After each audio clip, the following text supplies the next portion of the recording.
First, as someone who's from Flint, I got to give you some kudos as someone who lives in Fenton right now. Yeah, okay. So, Genesee County. Yeah, Genesee County. Yes, sir. We got to represent. Yes, sir. Always. Always got to represent the 810. You know what I mean? Absolutely. Yeah. From Holly, so I'm technically, but not that. But anyway. Okay, it's all good. It's all good. So as a running back, when you look at this matchup, it's got Travion Henderson, who seems like he's stepping up forward. Blake Corum, Donovan Edwards haven't quite been what they were last year, but have kind of had some bigger games. You saw them against Penn State. What do you see from these three running backs that could really impact the game? I think the game is going to come down to the trenches and who can run the football the best, who can control the line of scrimmage the best. Obviously, Ohio State is a different team when Travion Henderson is healthy.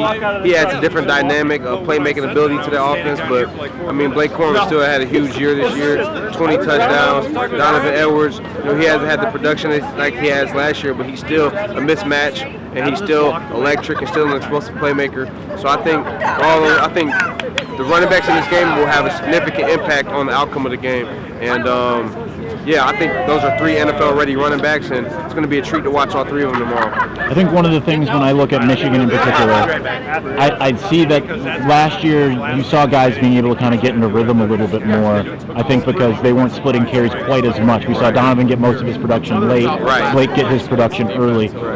Travion's obviously the bell cow for Ohio State. How important is that, or can a running back kind of turn it on just any given carry? When you're in a backfield that has to split carries, you kind of always have to be prepared and ready for your opportunities. But I think every running back will say that it is beneficial to be able to stay in the game, get a feel for the game, get carries, get a momentum. And when you do that, you kind of get a feel for how the defense is playing certain runs, if they're overplaying it, if they're underplaying it. You get into a groove, into a rhythm. And so it is challenging when you have to split carries, go in and out.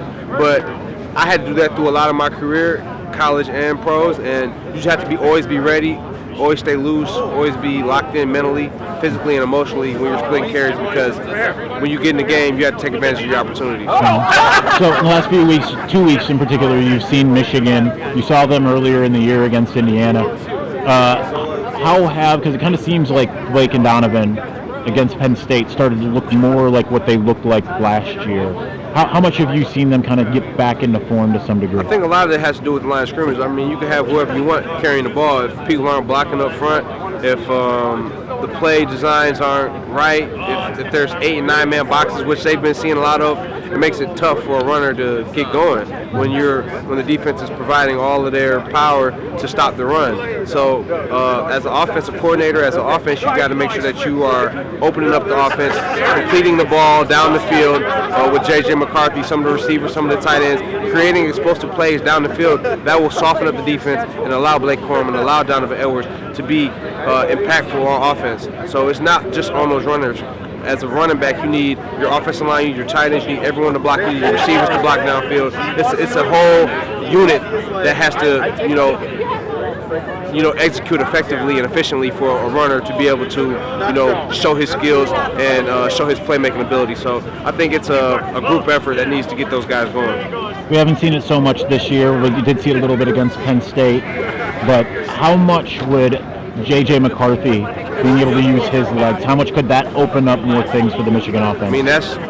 That's the difference right there is J.J. McCarthy being able to be effective in the quarterback running game, but also extending plays and creating throws down the field using his legs. And that's the difference for Michigan. And if he's able to be healthy, obviously he was hobbled a little bit from that Penn State hit with the ankle.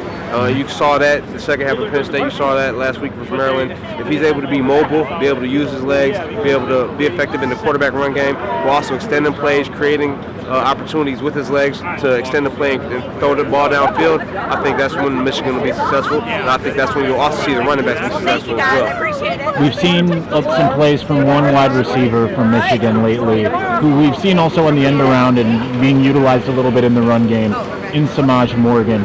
How much can a first-year player go into a rivalry game like this and then suddenly put an imprint on the game, especially when you are a smaller, shifty guy like Samaj? It's all about preparation and coaches putting you in position where you can have success.